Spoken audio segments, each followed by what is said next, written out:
হুগলিতেও tap কেলেঙ্কারি, পড়ুয়ার bank অ্যাকাউন্টে টাকা না ঢুকে টাকা ঢুকলো অন্যের অ্যাকাউন্টে। সিঙ্গুরের নসিবপুর উচ্চ বিদ্যালয়ের 5 জন পড়ুয়ার ট্যাবের টাকা অন্য অ্যাকাউন্টে চলে গিয়েছে।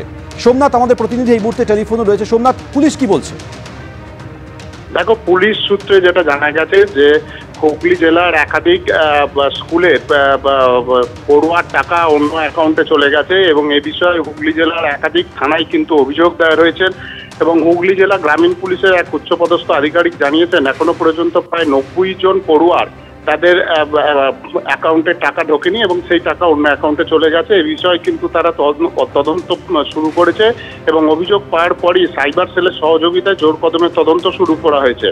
এবং এ বিষয়ে সিঙ্গুর থানার নসিবপুর উচ্চ বিদ্যালয়ের প্রধান শিক্ষক সত্যদেব দে তিনি যেটা জানিয়েছেন যে এবছরই প্রথম একাদশ ও দ্বাদশ শ্রেণীর পড়ুয়ার ট্যাবের টাকা একসাথে ঢোকার কথা ছিল, কিন্তু অনেকজনের টাকা ঢুকে গেলেও প্রায় 5 জন পড়ুয়ার অ্যাকাউন্টে তাদের টাকা ঢোকেনি। এ বিষয়ে তারা স্কুলকে এবং আমাকে জানাবার পরই আমি নির্দিষ্ট বিষয়ে সিঙ্গুর থানায় অভিযোগ দায়ের করি এবং সেই সাথে সংশ্লিষ্ট দপ্তরও জানাই।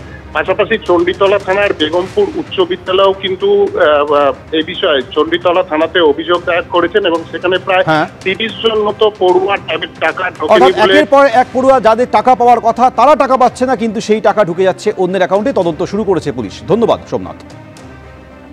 কিছু জানেন, খালি অ্যাপ্লিকেশন নিয়ে আর কিছু বলেন। স্কুলে যতজন পড়ে সবারই কি অ্যাকাউন্টে টাকা ঢুকেছে না কিছু গন্ডগোল হয়েছে? অনেকেরই হয়েছে এরকম। স্কুল থেকে কিছু জানানো হয়নি, খালি ব্যাংকের পাসবই আর নর্মাল যে ডকুমেন্টস লাগবে সেই সবই জমা নেওয়া হয়েছে, আর কিছু জানানো হয়নি। 30-35 জন, ক্লাস 11-12 মিলিয়ে আপাতত যে লিস্টটা আমাদের পাঠানো হয়েছে সেখানে 30-35 জনের মতনই আছে। তখন তো প্রথমে বলা হয়েছিল ব্যাংকে কোনো ফল্টের জন্য হয়নি, কিন্তু ব্যাংকে গিয়ে যখন খোঁজ নেওয়া হয় ব্যাংকে বলেছিল না, কোনো এরকম ফল্ট হয়নি ব্যাংকে। মানে আমাকে সেটাই জানানো হয়েছিল, অন্যদেরও সেরকমই বলা হয়েছে আপডেটেড। বহরমপুরে 1000 জন পড়ুয়ার ট্যাবের টাকায় কি জালিয়াতি হয়েছে?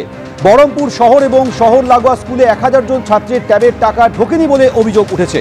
বহরমপুর শহরের মনীন্দ্রচন্দ্র বিদ্যাপীঠ এবং বহরমপুর শহর লাগোয়া মনীন্দ্রনগর হাই স্কুলে ট্যাব জালিয়াতির অভিযোগ উঠছে। আমরা কথা বলবো রাজীব চৌধুরী এই মুহূর্তে আমাদের সঙ্গে রয়েছে। রাজীব, স্কুল কর্তৃপক্ষ কি বলছে, জেলা বিদ্যালয় পরিদর্শক বা কি বলছেন? সোমেন, এই দুই স্কুল কর্তৃপক্ষই যেটা বলছেন, তাদেরকে জেলা বিদ্যালয় পরিদর্শকের দপ্তর থেকে বারবার বলা হচ্ছে যে তাদের তাদের যে সমস্ত ছাত্রছাত্রীদের রয়েছে তাদের অ্যাকাউন্টে টাকা ঢুকে যাবে এবং সেটাও প্রায় 7 দিন কেটে গেল, কিন্তু আজকে দুপুর পর্যন্তও কোনো স্কুলের একজন ছাত্রীর টাকা ঢোকেনি বলে আমরা স্কুল এর পক্ষ থেকে জানতে পারছি। বিদ্যালয় পরিদর্শকের অফিস থেকেও কিন্তু বলা হচ্ছে তারা টাকা পাঠিয়ে দিয়েছেন, কিন্তু কি কারণে এই টাকা এখনো ঢোকেনি সেটা নিয়ে এখনো প্রশ্ন রয়েছে। যদিও বিদ্যালয় পরিদর্শকের দপ্তর থেকে এই বিষয়ে সংবাদ মাধ্যমের কাছে কোনো কিছুই বলা হচ্ছে না, তবে স্কুল কর্তৃপক্ষ বারবারই কিন্তু জেলা বিদ্যালয় পরিদর্শকের অফিস থেকে আশ্বাস পাচ্ছেন, কিন্তু এখনো পর্যন্ত ছাত্রছাত্রীদের অ্যাকাউন্টে টাকা ঢোকেনি বলেই তাদের অভিমত। সৌমেন, ধন্যবাদ রাজীব।